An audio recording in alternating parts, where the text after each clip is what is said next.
जय हिंद दोस्तों, नमस्कार। कैसे हैं आप सब लोग? उम्मीद है सभी बहुत अच्छे शानदार लाजवाब हैं, एकदम ज़बरदस्त बेहतर जिंदाबाद। और आप सभी की तैयारी पढ़ाई बहुत अच्छी शानदार और बढ़िया वाली चली हुई है। आशा है बड़ी मेहनत आप सभी अपनी तैयारी के साथ करते हैं, एकदम ईमानदारी से अपना रिवीजन करते हैं। हर सोमवार मेरा आप सभी से एक ही प्रश्न होगा कि बताइए किस किसने रिवीजन किया। शनिवार और रविवार आप सभी को छुट्टी दी जाती है, इसलिए दी जाती है कि जो भी आपने शुरू से पढ़ा है, केवल 5 दिनों में नहीं या उस दिन नहीं, जो शुरू से पढ़ा है वो किस किस ने रिवाइज किया बताओ एक बार। और हर दिन मैं आपको ये बोलता भी हूँ, सोने से पहले रिवाइज करो। सैटरडे संडे आ जाएं तो उनमें जितना शुरू से पढ़ा है उतने को रिवाइज करो एक बार फटाफट से बता दो। उसके बाद फिर हम जो चैप्टर पढ़ रहे हैं, जो हमने चैप्टर शुरू किया फ्राइडे को, उसको आगे शुरू करेंगे, उसको आगे हम बढ़ाएंगे। सभी को नमस्कार, सभी को नमस्कार। जय हिंद, जय हिंद, जय हिंद, जय हिंद, जय हिंद। सभी को नमस्कार। बहुत बढ़िया, good, very good, very good. Revision किया है, मैंने किया है, मैंने किया है, मैंने नहीं किया, हमने नहीं किया। चलो, एक तो ठीक है कि तुम सच बोल रहे हो, लेकिन देखिए मैं आपको बताऊं कि भाई, मतलब ये मान लो कि अगर आप रिवीजन नहीं कर रहे हैं तो चीज़ें याद नहीं रहेंगी और फिर किसी चीज़ का कोई फ़ायदा नहीं है। क्योंकि आप एट द एंड ज़रा सोच के तो देखो, एट द एंड कंक्लूजन क्या है? कंक्लूजन ये है कि आपको चीज़ें याद होनी चाहिए जब आप एग्ज़ाम में जाएं। तो आप अगर बार बार नहीं दोहराएंगे उन्हें, वो चीज़ें दिमाग में अपनी जगह नहीं बना पाएंगी। आप कितना ही मेहनत कर लेना, बगैर याद किए चीज़ों को आप एग्ज़ाम में परफॉर्म नहीं कर पाएंगे। इस बात को तो कोई 5वीं क्लास का बच्चा भी जान जाएगा कि केवल अगर आप बस पढ़ाई करते जा रहे हैं और चीज़ों को पिछली को भूलते चले जा रहे हैं, याद नहीं है, तो क्या ही आप वहाँ एग्ज़ाम में बैठ कर करोगे।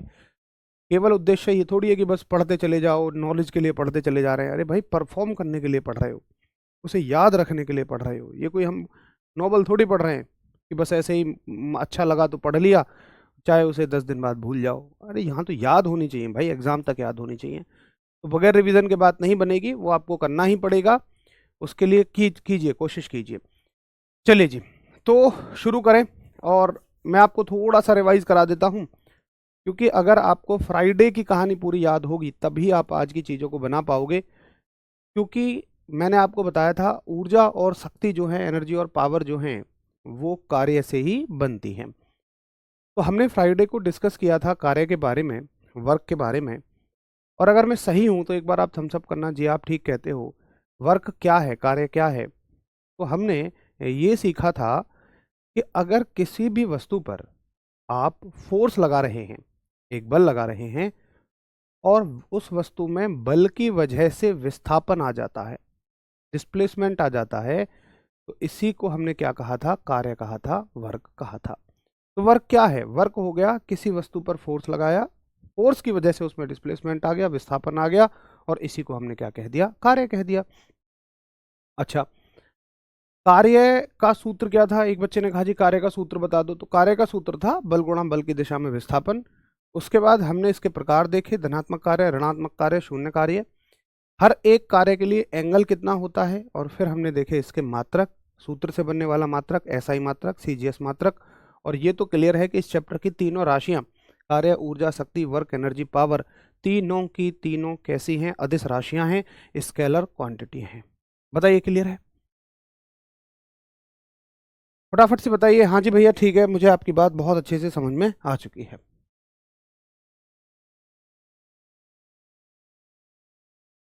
एक बार सभी फटाफट से क्लियर करें और फिर हम नए मुद्दे पर चलेंगे जिसका नाम है ऊर्जा यानी कि एनर्जी। ऊर्जा यानी कि एनर्जी। और समझें क्या होती है ऊर्जा, क्या होती है एनर्जी। बहुत बढ़िया, सभी को सब कुछ ओके ओके है, वेरी गुड।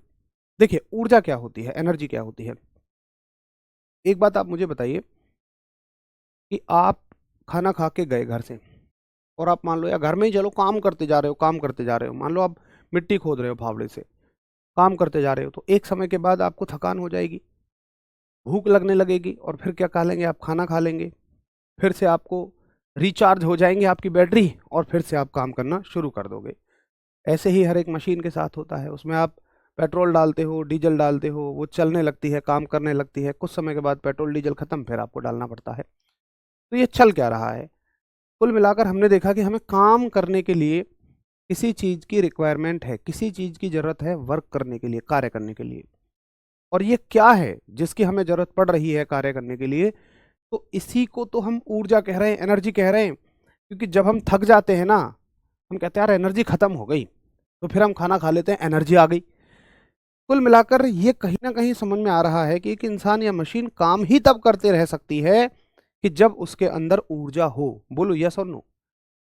जब उसके अंदर अगर ऊर्जा है तो वह कार्य कर सकती है, अन्यथा कार्य नहीं कर सकती है। तो कहा जाता है कि कार्य करने की क्षमता को ऊर्जा कहते हैं। Ability of work done is called as energy. लिखिए, कार्य करने की क्षमता को ऊर्जा कहते हैं। ऊर्जा क्या है? कार्य करने की क्षमता, यानी कि एबिलिटी ऑफ वर्क डन। भैया इसका मात्रक क्या है और कौन सी ऊर्जा की आप बात कर रहे हो? देखिए, मैं किसी भी ऊर्जा की बात कह रहा हूं। आप कोई भी ऊर्जा उठा लो, चाहे गतिज उठाओ, चाहे स्थितिज उठाओ, जो ऊर्जा उठाओ, सभी के लिए एक ही परिभाषा है, वो आगे चलेंगी। और ऊर्जा का मात्रक क्या है? देखो, चूंकि ये कार्य से आ रही है, कोई इंसान कार्य ही तब कर सकता है अगर उसके अंदर ऊर्जा है, तो एनर्जी है। तो इसका मात्रक वात्रक सब कुछ ऊर्जा के जैसा है। तो अगर सवाल पूछा जाए मात्रक, और पता है सवाल भी ऐसा ही आता है, इसका मात्रक जो है वो पूछा जाएगा कि बताओ किसका मात्रक कार्य के जैसा है। तो इसको आप ऐसे ही पढ़ोगे कि भैया कैसा है? कार्य के जैसा, सेम एज वर्क। ये यूनिट कैसी है? कार्य के जैसी। तुम कहोगे इतनी देर में तो लिख ही दो। अरे भाई, इसका सवाल ही ऐसे आता है कि बताओ ऐसा ही मात्रक क्या है, सीजे या निम्न में से किसका मात्रक कार्य के जैसा है? तो ऊर्जा का मात्रक कार्य के जैसा है। तीन मात्रक थे, तीनों के तीनों बिल्कुल सेम है। ठीक है, अच्छा आगे चलिए। कैसी राशि है? तो इस चैप्टर की सभी राशियां अदिश ही राशियां हैं, स्केलर ही क्वांटिटीज हैं। और कौन सी ऊर्जा की मैं बात कर रहा हूं? मैं फिर से रिपीट कर रहा हूं, हर एक ऊर्जा के लिए ये लागू होता है, सभी तरह की एनर्जी के लिए ये लागू होता है। अब सवाल आता है कि बताओ, ऊर्जा आपने जैसे पढ़ी होंगी ज्यादातर, गतिज ऊर्जा, स्थितिज ऊर्जा, तो उसके बारे में थोड़ा सा डिटेल में पढ़ते हैं। एक बार बताइए, ये समझ में आ गया? क्लियर है? फटाफट हम सब करें और फिर हम चलेंगे ऊर्जा के प्रकार पर। गतिज ऊर्जा और स्थितिज ऊर्जा उसमें हम पढ़ेंगे। एक बार बताएंगे सभी, थम्सअप करिए।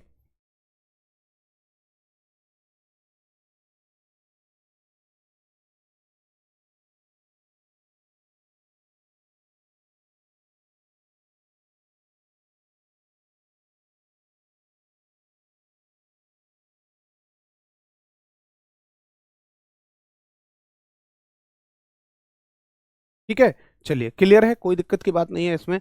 आगे चला जाए। देखिए जी, अब आगे देखिए आप, ऊर्जा के प्रकार, types of energy.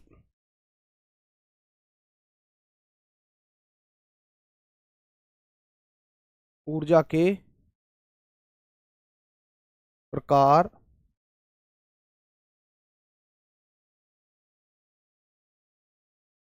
Types of energy. देखिए भाई, दो तरह की ऊर्जाएं हमें पढ़नी है बेसिकली, एक गतिज ऊर्जा और एक स्थितिज ऊर्जा। तो सबसे पहली हेडिंग हम डालेंगे गतिज ऊर्जा। गतिज ऊर्जा यानी कि काइनेटिक एनर्जी। और काइनेटिक एनर्जी को हम दिखा देंगे के ई से।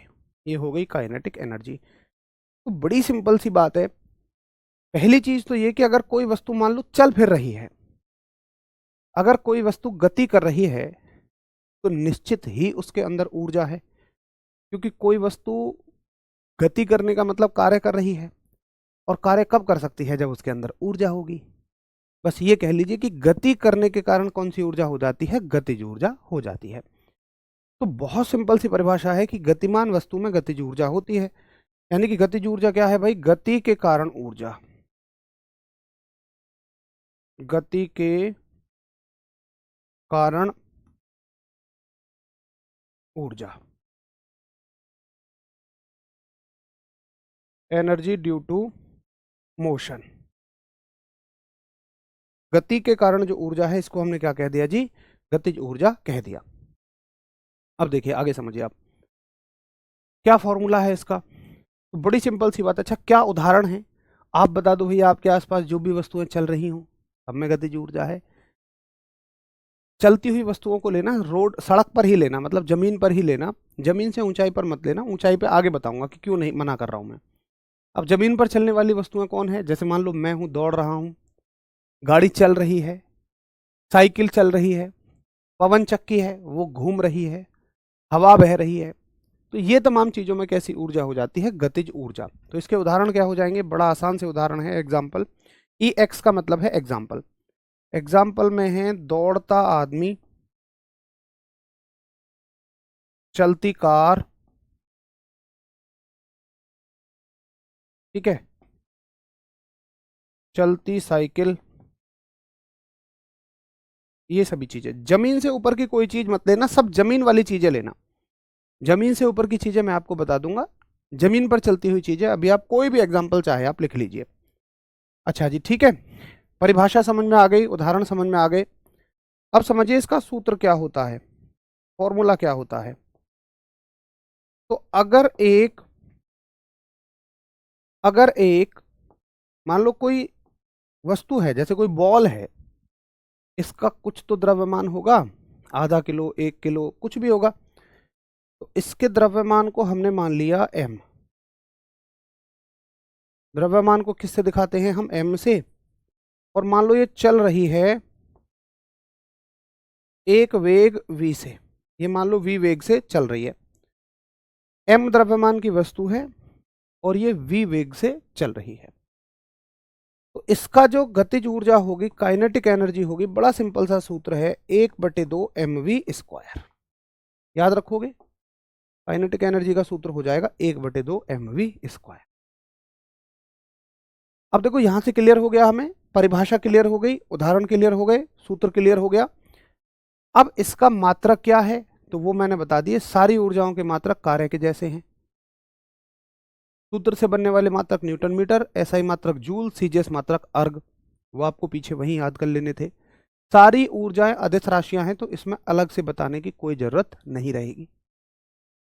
ठीक है भैया, तो फटाफट से थम्स अप करो, हाँ जी मुझे आपकी बात समझ में आ गई है, ये बिल्कुल बात मुझे क्लियर हो गई है, ऊर्जा के प्रकार, टाइप ऑफ एनर्जी। अब आगे चला जाए थोड़ा सा, और मैं आपको ये बताऊं कि कैसे इससे और सवाल बनते हैं। इतना समझ आ गया सभी को, एक बार थम्स अप करिए।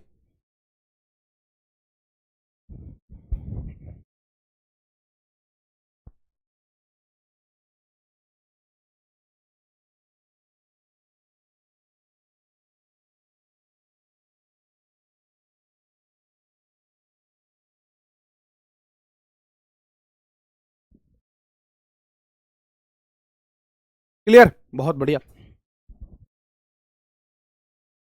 चलो अब देखिए कुछ इससे क्वेश्चन मैं आपको बताता हूं कैसे आते हैं। जैसे सवाल पूछेगा कि मान लो 2 किलो की वस्तु 3 मीटर पर सेकंड से चल रही है, तो उसकी गतिज ऊर्जा बताओ। ठीक है, काइनेटिक एनर्जी बताइए। बड़ा सिंपल सा सवाल है, यूं ही इसका उत्तर आप कर दोगे, एक न्यूमेरिकल अगर आया तो। आप कहोगे द्रव्यमान कितना दे रखा है, 2 किलो। आपको ये पता होना चाहिए, द्रव्यमान को m से दिखाते हैं। और वेग कितना दे रखा है, 3 मीटर पर सेकंड। हमें इसकी काइनेटिक एनर्जी बतानी है, गतिज ऊर्जा बतानी है। तो गतिज ऊर्जा कितनी हो जाएगी, काइनेटिक एनर्जी कितनी हो जाएगी, 1/2 mv²। गतिज ऊर्जा हो जाएगी 1/2 mv²। 1/2, 2, भाई m की वैल्यू 2 है और v की वैल्यू कितनी है, 3, 3 का स्क्वायर। 2 से 2 कट जाएगा, 3 का स्क्वायर मतलब 3 की 3 में 2 बार गुणा, और 3 3 जा 9। आंसर आ जाएगा 9 जूल। उत्तर हो गया आपका 9 जूल। क्लियर, बताइए एक बार, हाँ जी मुझे समझ में आ गया, काइनेटिक एनर्जी का फॉर्मूला, गतिज ऊर्जा का सूत्र हो गया 9 जूल। चलिए आगे चला जाए। अगर आपको यहाँ तक क्लियर है तो फिर सुनो, बहुत बढ़िया, सभी का उत्तर एक ही लेमन नोजूल है, गजब उत्तर। आगे चलें, एक और तरह का सवाल बनेगा, गुनागुनी वाले सवाल यहाँ से थोड़े ज़्यादा बनते हैं। सवाल देगा कि वेग मान लो 2 गुना करने पर गतिज ऊर्जा बेसिकली पूछेगा कितने गुनी हो जाएगी। अगर वेलोसिटी को 2 टाइम्स कर दें तो काइनेटिक एनर्जी कितने टाइम्स हो जाएगी। देखो, ऐसे सवालों को करने से पहले एक बात आप समझें कि जैसे हमसे पूछी है गतिज ऊर्जा कितने गुनी हो जाएगी, तो मैं गतिज ऊर्जा का वो सूत्र लगाऊंगा जिसमें वेग आ रहा हो, वेलोसिटी आ रही हो। अब वेग किस में आ रहा है, गतिज ऊर्जा के किस सूत्र में आएगा, 1/2 mv² में आएगा। गुना गुनी वाले सवालों में आपको सिर्फ उस चीज पर फोकस करना है जो दी है। क्या दी हुई है, वेग दिया हुआ है, बाकी तो कुछ नहीं दे रखा, बाकी सब कुछ हटा दो। जो दे रखा है उसके अलावा बाकी चीजों से मतलब ही मत रखो, ये खत्म। और जितना दिया है, ये कितना दिया है, 2 गुना, तो 2 का स्क्वायर कर दो और ये कितना हो जाएगा, 4। उत्तर आ गया 4। बताइए जी, क्लियर।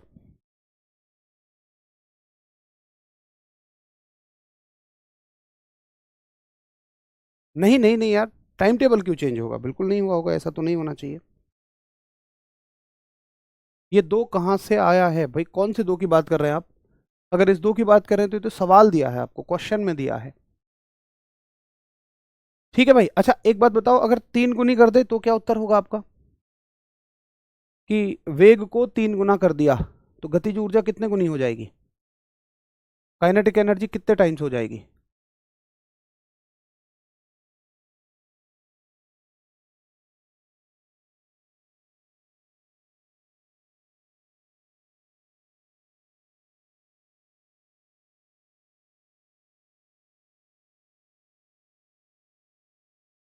बहुत बहुत बहुत बढ़िया, तो कितना हो जाएगा, 9 टाइम्स हो जाएगा, 9 गुना हो जाएगा, एकदम बढ़िया है।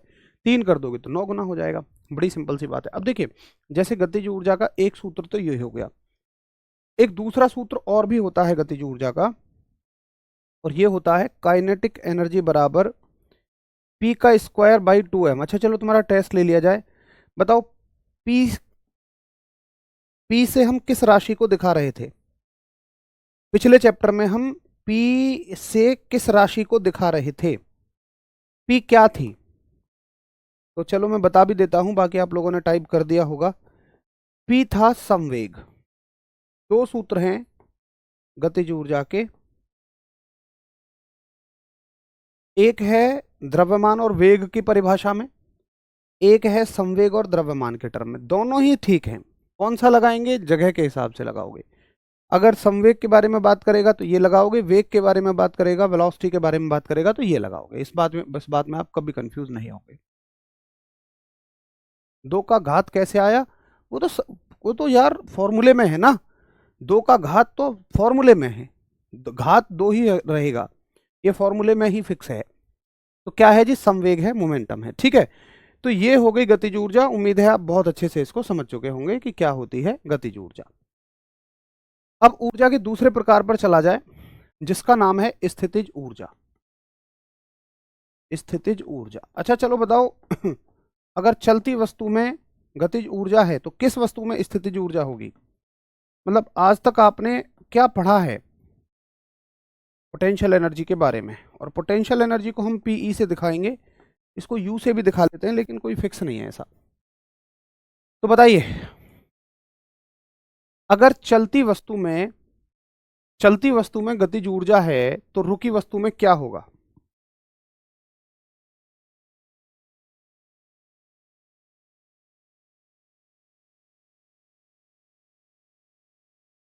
बहुत बढ़िया, तो आपका कहना है जी रुकी वस्तु में स्थितिज ऊर्जा होगी। देखो, ये हमारा सबसे बड़ा कंफ्यूजन होता है, हमें लगता है चलती वस्तु में स्थितिज ऊर्जा तो रुकी वस्तु में, चलती वस्तु में गतिज ऊर्जा तो रुकी वस्तु में स्थितिज ऊर्जा। देखिए समझिए, आप ठीक कह रहे हैं कि रुकी वस्तु में स्थितिज ऊर्जा होती है, लेकिन हर रुकी वस्तु में स्थितिज ऊर्जा नहीं होगी। इसलिए ऐसा कहना कि रुकी वस्तु में स्थितिज ऊर्जा होगी गलत हो जाता है, क्योंकि हर रुकी वस्तु में स्थितिज ऊर्जा नहीं होती है। भैया कैसे नहीं होती है समझिए। देखिए किस तरह की रुकी वस्तु में स्थितिज ऊर्जा होती है, उस वस्तु, पहले स्थितिज ऊर्जा को समझो कि कहाँ स्थितिज ऊर्जा होगी।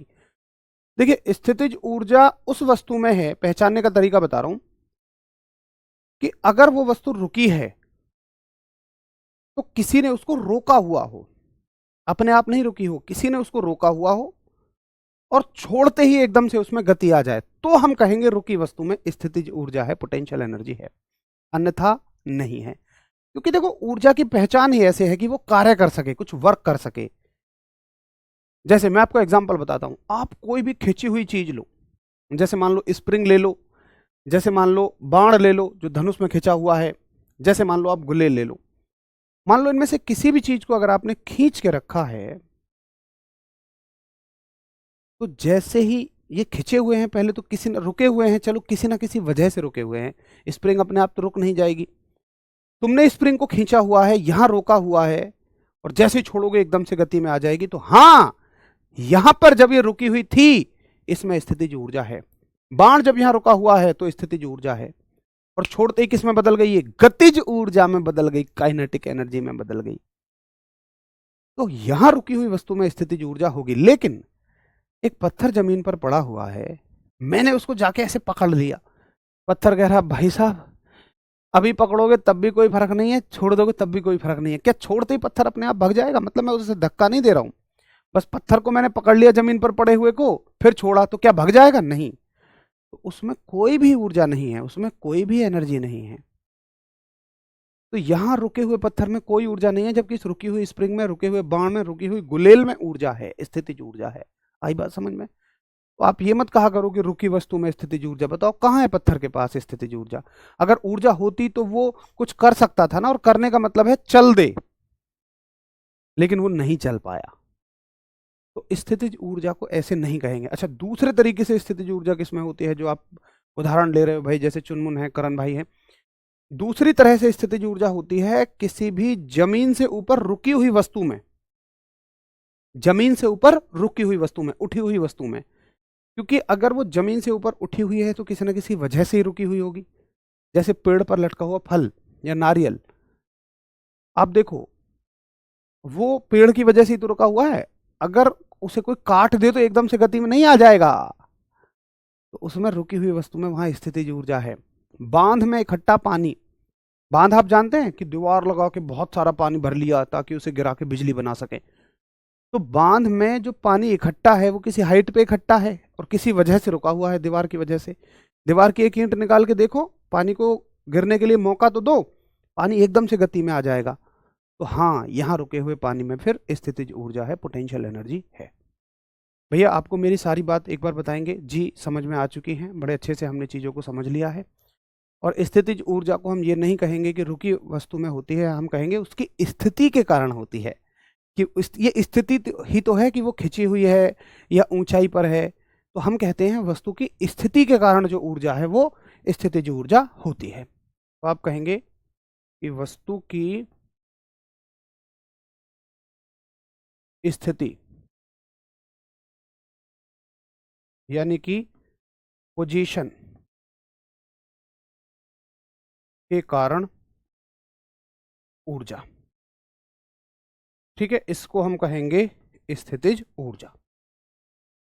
अच्छा जी, समझ आ गया। अब वस्तु की स्थिति क्या क्या हो सकती है, चलो पहले एक बार उसके उदाहरण देख लो, कुछ एग्जाम्पल। तो एग्जाम्पल में दो तरह के एग्जाम्पल आएंगे। एक तो खिंचने की वजह से, आप कहोगे कि भाई खिंची वस्तु में कौन कौन सी वस्तुएं खिंची हो सकती हैं? देखिए जैसे स्प्रिंग, ठीक है, जैसे कि बाण यानी एरो, जैसे कि गुलेल, इंग्लिश में कहोगे आप कैटापुल। उसके अलावा जमीन से उठी वस्तुओं में, है ना, धरती से ऊपर वस्तुओं में, मैं ऐसे लिख देता हूं सिंपल, धरती से ऊपर की वस्तुओं में कौन कौन सी वस्तुएं होंगी? जैसे पेड़ पर लटका फल, ठीक है, जैसे बांध का पानी, और भी कुछ चीज आप ले सकते हो जो जमीन से ऊपर हो और रुकी हुई हो। ठीक है जी। तो ये हो गया आपका स्थितिज ऊर्जा के उदाहरण। अब इसका सूत्र क्या होगा? इसका सूत्र यानी कि फार्मूला देखिए, अब हम कह रहे हैं दो तरह की वस्तुओं में स्थितिज ऊर्जा होगी, एक खिंचने की वजह से, एक ऊंचाई की वजह से। अभी बताऊंगा, बाकी एग्जाम्पल भी बताऊंगा। अभी रुक तो जाओ भाई कीर्तिराज, रुक जाओ। अब देखिए, हम जो है ना, ऊंचाई की वजह से स्थितिज ऊर्जा का सूत्र देखें एक बार। कि अगर मान लीजिए आप कहते हो कि ये एक नारियल का पेड़ है ना, और इस पर ये नारियल लटका हुआ है, तो ये नारियल की स्थितिज ऊर्जा का सूत्र क्या होगा? इस नारियल के पास अभी कितनी स्थितिज ऊर्जा है? तो देखिए, जमीन से इसकी ऊंचाई देखिए, इसकी हाइट कितनी है? इसकी हाइट जो है, इसकी ऊंचाई जो है ये है h। मान लो इसका द्रव्यमान m है, m तो हम जानते हैं। अच्छा, g है इसका गुरुत्वीय त्वरण। g के बारे में आप अगले चैप्टर में पढ़ोगे कि क्या होता है छोटा जी। g है मान लीजिए गुरुत्वीय त्वरण, ग्रेविटेशनल एक्सेलरेशन, ग्रेविटेशनल एक्सेलरेशन। तो पोटेंशियल एनर्जी का सूत्र हो जाएगा स्थितिज ऊर्जा बराबर m गुणा g गुणा h। ठीक, स्थितिज ऊर्जा का सूत्र हो जाएगा m गुणा g गुणा h। m क्या है? इसका द्रव्यमान, g क्या है? गुरुत्वीय त्वरण, और h क्या है? इसकी ऊंचाई। खिंची वस्तुओं के कारण स्थितिज ऊर्जा का सूत्र हम नहीं पढ़ते हैं, उनमें ये सूत्र नहीं लगेगा, उसका अलग सूत्र होता है, उसका अलग सूत्र होता है, लेकिन हम उसका सूत्र नहीं पढ़ते, वो हमसे कभी नहीं पूछा जाएगा। ऐसा नहीं है कि हर तरह की वस्तु पे लग जाएगा, ये केवल जमीन से ऊपर वस्तुओं में लगता है, खिंची वस्तुओं में नहीं लगता है। अब एक बार फटाफट थम्स अप करो जी, मुझे समझ में आ गया, परिभाषा समझ में आ गई, प्रकार समझ में आ गए, सूत्र समझ में आ गया। बाकी कैसी राशि है तो कहने की जरूरत ही नहीं है, इस चैप्टर की सभी राशियां अदिश राशियां हैं, स्केलर हैं। सूत्र क्या होगा बता चुके हैं, मात्रक क्या होगा, कार्य के जैसा होगा।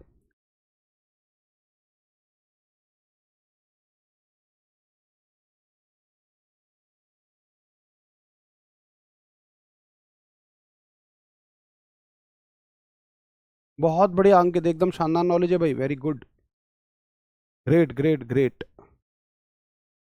बात करेंगे अभी करण भाई, बात करेंगे है ना, उस बारे में भी करेंगे बात। बिल्कुल होगी नरेंद्र भाई, बिल्कुल होगी। ठीक है जी। चलिए, तो ये एक बड़ा आसान सा मुद्दा रहा। अब एक कंफ्यूजन यहाँ ये क्रिएट होता है कि ये तो हमें चलो समझ में आ गया कि चलती वस्तु में स्थितिज ऊर्जा है, गतिज ऊर्जा है, काइनेटिक एनर्जी है, और उस रुकी वस्तु में स्थितिज ऊर्जा है जो छोड़े जाने पर चल सकती है। लेकिन उसका क्या कि उसमें ऊंचाई भी है और वो चल भी रही है, उसमें ऊंचाई भी है और चल भी रही है। जैसे हवाई जहाज, हवाई जहाज को आप देखें तो जमीन से बहुत ऊपर होता है और गति भी होती है, तो फिर उसमें दोनों तरह की ऊर्जाएं होती हैं। अरे कोई बात नहीं, U बराबर लिख लो, PE बराबर लिख लो, कोई दिक्कत नहीं है उसमें। तो जमीन से उड़ते हुए, ऊपर उड़ते हुए हवाई जहाज में दोनों तरह की ऊर्जाएं होती हैं, उसमें गतिज ऊर्जा भी होती है, स्थितिज ऊर्जा भी होती है। अब कोई भी आप ऐसा एग्जाम्पल सोच लीजिए जो जमीन से ऊपर हो और चल रहा हो। अच्छा, जमीन से ऊपर का मतलब क्या है? जमीन से ऊपर का मतलब ये नहीं है कि तुम कहो जी मोटरसाइकिल है, मोटरसाइकिल पे बैठा हुआ आदमी भी तो जमीन से ऊपर है, नहीं, पूरी चीज जमीन से ऊपर ही होनी चाहिए। आपका डाउट होगा तो भैया धनुष जो है वो भी तो जमीन से ऊपर है। देखिए, छोटी मोटी हाइट के लिए हम कंसिडर नहीं करते हैं, कम से कम ऊंचाई इतनी होनी चाहिए जितना एक पेड़ पर लगा हुआ फल, कम से कम इतनी। अगर उससे ऊंची, उससे कम है, तो फिर उसमें ना के बराबर स्थिति जो ऊर्जा होती है, पोटेंशियल एनर्जी बहुत जरा सी होती है, उसको तो हम इग्नोर ही कर देते हैं। क्लियर? तो जमीन से कम इतनी ऊंचाई मानना जितना पेड़ पर लटका हुआ फल होता है, और अगर वो वस्तु साथ में चल भी रही है तो फिर उसके साथ दोनों तरह की एनर्जी हैं, दोनों तरह की ऊर्जाएं उसके पास हैं। तो जैसे आप लिखेंगे एक तीसरी चीज नोट डाल के, नोट, जैसे एक उदाहरण है, कुछ एग्जाम्पल उठाते हैं। एग्जाम्पल है उड़ता हवाई जहाज। और ये तो कहने की बात नहीं है कि जमीन से ऊपर उड़ता हवाई जहाज भैया हवाई जहाज जमीन से ऊपर ही उड़ेगा। उड़ता हवाई जहाज या उड़ता हुआ कोई भी पंछी, कोई भी चिड़िया हो, कुछ भी हो, उड़ती पतंग, वो भी जमीन से बहुत ऊपर उड़ती है। तो इन सभी के अंदर जो ऊर्जा होती है मालिक, वो गतिज ऊर्जा भी होती है और वो स्थितिज ऊर्जा भी होती है। यानी कि काइनेटिक एनर्जी भी होती है और पोटेंशियल एनर्जी भी होती है ना। ऐसे लिख दूं क्या? ऐसे ही समझ में आ जाएगा कि इनके अंदर दोनों तरह की ऊर्जाएं होती हैं, और दोनों ऊर्जाओं के योग को अगर आप वन गो में बोलना चाहें, एक बार में बोलना चाहें, तो उसको हम कहते हैं यांत्रिक ऊर्जा। दोनों ऊर्जाओं के सम को हम क्या कह देते हैं? यांत्रिक ऊर्जा कह देते हैं, मैकेनिकल एनर्जी कह देते हैं। दोनों ऊर्जाओं के योग को हम क्या कहते हैं? यांत्रिक ऊर्जा, मैकेनिकल एनर्जी। तो हो सकता है ऑप्शन में देगा उड़ते हवाई जहाज में कौन सी ऊर्जा है, तो ऑप्शन होगा यांत्रिक ऊर्जा। तो आप समझ जाना यांत्रिक ऊर्जा का मतलब क्या है, दोनों ऊर्जाओं का योग, स्थितिज प्लस गतिज ऊर्जा। या कई बार ऐसे भी सवाल बनता है कि बताइए गतिज ऊर्जा प्लस स्थितिज ऊर्जा के योग को क्या कहते हैं, तो इसको क्या कहते हैं? यांत्रिक ऊर्जा कहते हैं, मैकेनिकल एनर्जी कहते हैं। अब बता दीजिए, ठीक है, ये कोई बहुत बड़ी बात नहीं है।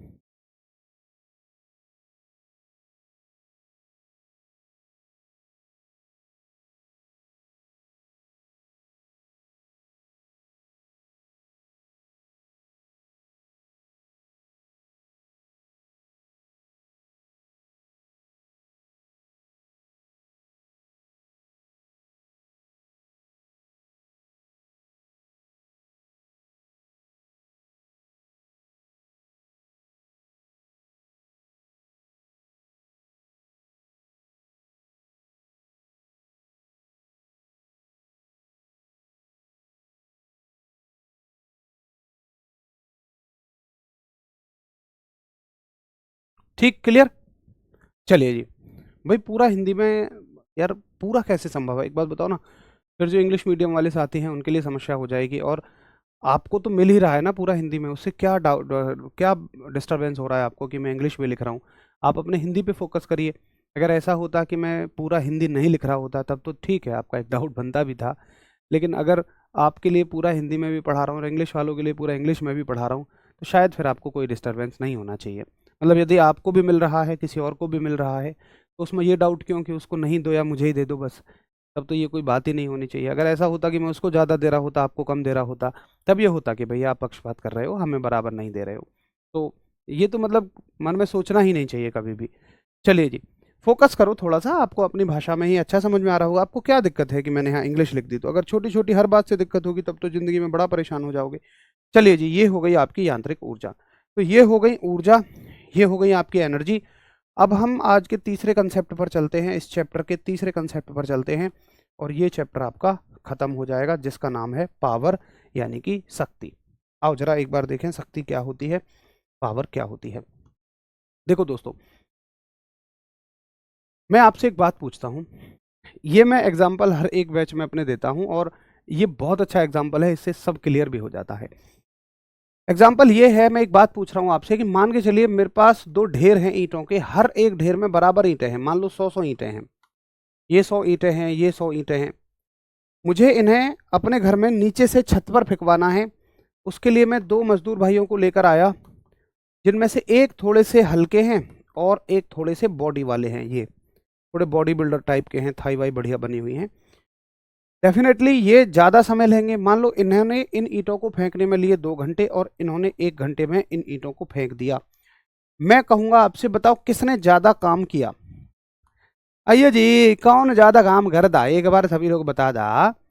अगर 100 ईंटों को फेंकना होता और एक आदमी इनमें से 1 घंटे का समय लेता, दूसरा आदमी 2 घंटे का समय लेता, तो आइए जी आप बताता कि कौन अधिक समय लेता? जल्दी से बताता।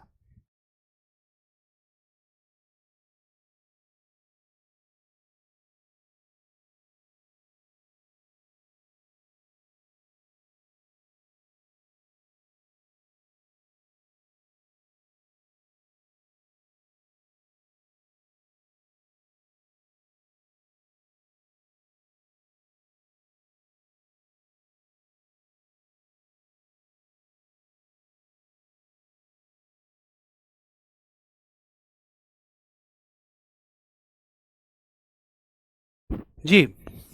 तो बहुत सारे साथी कहते हैं जी पतलू ने ज़्यादा समय लिया, अजी 1 घंटे वाला ने ज़्यादा काम किया, 2 घंटे वाले ने ज़्यादा काम किया। अच्छा मैं तुमसे पूछता हूँ कि कार्य का सूत्र क्या है, वर्क का फॉर्मूला क्या है?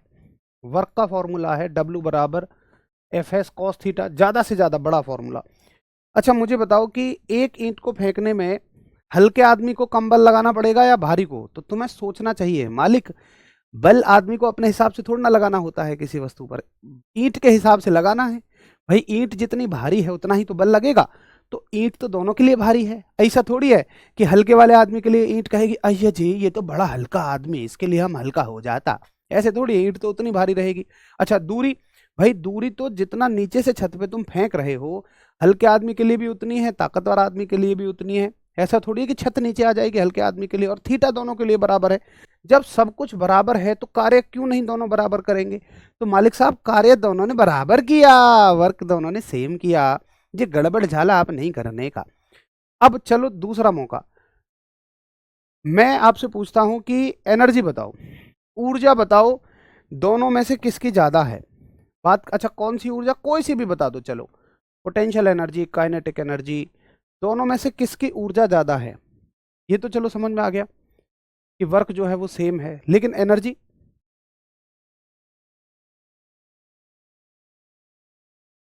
आपकी आवाज़ बहुत बढ़िया, लगता है इसी में पढ़ाइए ना। अबे समझ में नहीं आएगा इसमें पढ़ाओगे तो कुछ, इसे बीच बीच के लिए रहने दो। धर्मेंद्र सर नहीं, आत्माराम तुकाराम बीरे। वाह क्या नाम दिया है तुमने मुझे, थैंक यू। एक्स्ट्रा पढ़ा दिया तो कुछ नहीं आया बैच में, कोई बात नहीं, आप, मैं नाम तो नहीं लूँगा, लेकिन आप कहीं से भी पढ़ के आए हैं किसी भी कोचिंग से और वहाँ का पढ़ाया हुआ आपको नहीं मिल रहा है एक्स्ट्रा, मतलब एग्ज़ाम में, तो RWA के साथ आपको ये मतलब कहने की ज़रूरत ही नहीं पड़ेगी, आप ट्रस्ट रखिए, आप देख रहे होंगे यही चीज़ें सब एग्ज़ाम में आती हैं जो आपको पढ़ाई जा रही हैं, कराई जा रही हैं। अच्छा जी, आपका कहना है कि दोनों ने अलग अलग किया। सुनो भैया, मेरी बात को मानिए आप। भाई आप पोटेंशियल एनर्जी का फॉर्मूला देखिए, mgh, काइनेटिक एनर्जी का हाफ mv²। भैया अगर मान लो मैं पोटेंशियल एनर्जी देखूं तो भाई सब कुछ दोनों के लिए सेम है, ईंट का द्रव्यमान, ऊंचाई, गतिज ऊर्जा में ईंट का द्रव्यमान, और एक निश्चित वेग से ही तो फेंकनी पड़ेगी। ऐसा थोड़ी है कि भाई मोटा आदमी जो है बहुत तेज फेंक दे, छत जो है, ईंट जो है छत को पार करके और आसमान में पहुंच जाएगी। अरे उतने ही वेग से फेंकवाना है हमें कि बस छत पे गिर जाए। तो यहाँ भी सब कुछ सेम है, तो भाई ऊर्जा भी सेम है, ये भी सेम है, ये भी सेम है। लेकिन यार तुम्हें लग तो रहा होगा कि भैया चलो मान ली हमने आपकी बात, लेकिन आप मेरी भी मानो, कुछ तो है जो ताकतवर आदमी में ज्यादा है, जो ताकतवर आदमी में ज्यादा है। लग तो रहा है कुछ तो है, उसने जल्दी काम किया है। देखिए अभी आपको समझ में आ रहा होगा, अगर मान लो किसी भी इंसान को, किसी भी मशीन को हम जज करें कि उसने बराबर कार्य किया, बराबर ऊर्जा है, लेकिन समय का ध्यान ना रखें, मतलब ये देखो कार्य और ऊर्जा में ये बात कहीं नहीं आती है कि उसने कितना समय लिया, तो यार ये भी तो एक तरह का अन्याय हो जाएगा ना। मतलब हमारे पास कुछ ऐसा है ही नहीं कि जो ये देख सके कि समय कितना लग रहा है कार्य करने में। अच्छा क्या ये बात इंपॉर्टेंट नहीं है कि कार्य करने में समय कितना लग रहा है? भाई सारा खेल ही ये है, आप घर बनवाओगे, मिस्त्री को आने से पहले समय दे दोगे, तो काम करना इंपॉर्टेंट है, लेकिन उसके साथ इंपॉर्टेंट है कि कितने समय में हो रहा है। तो कार्य को जब हम समय से जोड़ते हैं तो एक नई टर्म बनाते हैं, और मैंने कहा नई राशियां क्यों बनती हैं, पुरानी दो राशियों के मेल से। मतलब कुल मिला के मेरा उद्देश्य ये था, अभी तक भी कार्य में और ऊर्जा में समय का कोई लेना देना नहीं था, लेकिन चूंकि कार्य कर रहे हो तो समय की बाउंडेशन जरूरी है, इसलिए हम ये देखना चाहेंगे अब कि कार्य कितने समय में हुआ, वर्क कितने समय में हुआ। अब देखो ऐसे तो आप ऐसे भी बोल सकते थे कि कितना कार्य कितने समय में हुआ, कितना वर्क कितने टाइम में हुआ, लेकिन राशि बड़ी हो जाएंगी। मैंने कहा था दो राशियों के मेल से हमेशा एक नई राशि बनती है, और इसी राशि को हम क्या कहते हैं? इसी को हम पावर कहते हैं, इसी को हम शक्ति कहते हैं। तो पावर क्या है? पावर है, इस बात को हम शक्ति कहते हैं कि ठीक है तुम काम कर रहे हो सही है, लेकिन कौन ज्यादा तेजी से कर रहा है वो ज्यादा पावरफुल है, यानी जो कम समय ले रहा है वो ज्यादा पावरफुल है। तो इसकी डेफिनेशन कैसे बनाओगे? अब मेरे हिसाब से तो कोई मुश्किल नहीं है, सूत्र से आप डेफिनेशन बनाना सीख चुके हो। अगर आप मेरे साथ सीख रहे हो तो फिर आपको इतना ही सीखना है, इसके अलावा बाकी सारी चीजें आप बना लोगे। अगर इसका फॉर्मूला देखोगे मैथमेटिकली, पावर बराबर W/T हो जाएगा। अगर इसकी परिभाषा देखोगे आप, तो परिभाषा क्या हो जाएगी? परिभाषा हो जाएगी कि कार्य करने की दर को शक्ति कहते हैं। परिभाषा हो जाएगी कार्य करने की दर, कार्य करने की दर शक्ति कहलाती है, यानी rate of doing work is called as power. ये तो सब परिभाषाएं आपने बनानी सीखी हैं। अच्छा, बाकी चीजें क्या क्या बनेंगी? इसका मात्रक क्या कार्य के जैसा होगा? नहीं, इसके मात्रक अलग होंगे, वो तो ऊर्जा के मात्रक होंगे, है ना। मात्रक कैसे होंगे? पहला मात्रक वही हम देखते हैं जैसे सूत्र से, फॉर्मूले से। तो फॉर्मूले से क्या बनेगा? कार्य का मात्रक बटे समय का मात्रक, और कार्य का मात्रक क्या है? जूल। कार्य का मात्रक क्या है? जूल, और समय का मात्रक क्या है? सेकंड। तो मात्रक क्या बन जाएगा इसका? जूल पर सेकंड। ठीक है, इसको कई बार ऐसे भी लिख सकता है, सेकंड को ऊपर ले जाएगा, जूल सेकंड की पावर -1, ऐसे भी लिख देगा। अच्छा, आगे देखिए। अरे तुम्हें किसने सिलेबस दे दिया भाई अमित, है बताओ? तुम्हें अपने एग्जाम का सिलेबस किसने दे दिया? तुम्हारे एग्जाम में बस ये लिखा है कि विज्ञान आएगी और साइंस आएगी और उसमें फिजिक्स ये होगी, तो उसमें सिलेबस थोड़ा ना लिखा है। ये सिलेबस में नहीं है शक्ति। क्या आप कमाल करते हो यार, इतना इंपॉर्टेंट टॉपिक है, इसकी यूनिट सबसे ज़्यादा पूछी जाती है। सवाल आएगा इसकी ऐसा यूनिट, ये बहुत इंपॉर्टेंट है यहाँ। तो इसकी ऐसा यूनिट है वॉट। ठीक है, इसकी ऐसा यूनिट है वॉट, और वॉट को दिखाते हैं हम W से। इसका एक अन्य मात्रक भी है, इसका एक अन्य मात्रक भी है, इसकी एक अनदर यूनिट भी है, और उसको कहते हैं हम हॉर्स पावर। हॉर्स पावर यानी कि अश्व शक्ति, HP। ये क्या होती है? देखो, पुराने समय में घोड़े जो है ना वो बड़े ताकतवर थे, घोड़े बड़े ताकतवर थे, तो उन्हीं की शक्ति से इस शक्ति को, किसी भी चीज की शक्ति को कंपेयर किया जाता था। जैसे भाई इंसानों में जब शक्ति कंपेयर करते थे, भाई वाह तुझमें तो यार 2 घोड़ों के बराबर शक्ति है, इस तरीके से। तो वहीं से हॉर्स पावर आया, और सवाल आएगा कि एक हॉर्स पावर में कितने वॉट। तो आप याद रखेंगे, एक horse power equals to 746 watt. 1 horse power equals to 746 watt, 746 watt. ठीक है जी, तो आप इसको नोट करिए, ये हो गई आपकी पावर शक्ति, और सीधे सीधे इससे सवाल बनेंगे। अब देखिए, जैसे एक सेकंड में देख लेता हूँ मेरे पास सवाल है या नहीं है। हाँ, जैसे चलो एक सवाल है मेरे पास, ये आया हुआ सवाल है। ये सब प्रीवियस ईयर क्वेश्चन है, बाकी क्वेश्चन मैं आपको पूरे चैप्टर के कल करा दूंगा, है ना। आज टाइम भी हो चला है और मेरे पास सवाल नहीं है, कल मैं आपको सारे क्वेश्चन करा दूंगा। तो वॉट जो है किसकी इकाई है? ये सवाल प्रीवियस ईयर क्वेश्चन है, तो किसकी इकाई है? पावर की यूनिट है, बड़ा बेसिक सा सवाल है। बाकी ऊर्जा की इकाई हम पढ़ चुके हैं जूल, इनके बारे में हम पढ़ेंगे। संवेग का पढ़ चुके हैं kg मीटर पर सेकंड, और प्रतिरोध के बारे में हम आगे पढ़ेंगे। हाँ, हॉर्स पावर में आजकल केवल मोटर की, पंपों की, या आपके घर में अगर ट्रैक्टर आ रहा है, या आप किसान परिवार से हैं तो समझ जाएंगे, जो पानी उठाने के लिए इंजन आप लगाते हो, उन सब चीज़ों के बारे में आप पढ़ते हो हॉर्स पावर में। 764 या 746? भैया 746 लिखा है ना मैंने, मुझे क्यों कंफ्यूज कर रहे हो यार? 7 कहाँ गया? 746 होता है यार, 746। 764 एक बच्चा कह रहा है, नहीं नहीं नहीं नहीं, चेक कर लिया करो एक बार, है ना, एक कंफ्यूजन में मत रख रहा करो, ये छोटी मोटी चीज़ें गड़बड़ हो जाती हैं। चलिए जी, तो कल हम इसके क्वेश्चंस कर लेंगे, कुछ आते ही 5-7 मिनट में कुछ क्वेश्चन कर लेंगे, और बाकी सारी चीज़ों को हम आगे पढ़ेंगे। कल नया चैप्टर शुरू करेंगे जिसका नाम होगा ग्रेविटेशन, यानी कि गुरुत्वाकर्षण। बड़ा मज़ा आएगा, जिसमें हम देखेंगे कि दुनिया की सारी चीज़ें नीचे ही क्यों खींची आती हैं। उम्मीद है आपको चीज़ें अच्छे से समझ में आई होंगी। एक बार भैया जी सारा रिवीजन करिए, बढ़िया से सारी चीज़ों को पढ़ के आइए। फिजिक्स में हर अगला चैप्टर पुराने से रिलेटेड है, और रिवीजन आप ज़रूर करिए, सोने से पहले करिए, सैटरडे संडे को करिए। क्योंकि अगर सिर्फ आप बस पढ़ते पढ़ते जा रहे हैं, पुरानी चीज़ों को भूलते जा रहे हैं, तो मतलब मेरे कहने की ज़रूरत नहीं पड़नी चाहिए। आप इस बात को खुद सोचिए। पता है, आप कभी सोचते होंगे, देखते होंगे कि मैं इन चीज़ों पे ज़्यादा जोर देता हूँ, जबकि मेरा काम नहीं है ये। मेरा काम है कि बस आऊँ अपने सब्जेक्ट को सिखाऊँ चला जाऊँ। लेकिन नहीं, ऐसा मैं भी सोचूँ तो ये गलत है। ये मेरी पूरी ज़िम्मेदारी है कि मैं आपको उन बातों से भी अवगत कराऊँ कि आप अगर बहुत मेहनत भी कर रहे हैं, फिर भी मतलब कुछ चीज़ें ऐसी हैं जो छूट जाती हैं क्योंकि वो सिलेबस में नहीं है या उन्हें कोई टीचर नहीं करा रहे, मतलब वो खुद से करनी होती हैं, तो हमें पता नहीं होती हैं। इसलिए मैं आपको बार-बार बताता हूँ कि भाई रिवीज़न आपको ही करना है, हर दिन करना है और उसके बगैर बात नहीं बनेगी। तो सभी ज़रूर रिवीज़न करके आया करिए। चलिए मिलते हैं कल। नमस्कार, धन्यवाद, जय हिंद दोस्तों।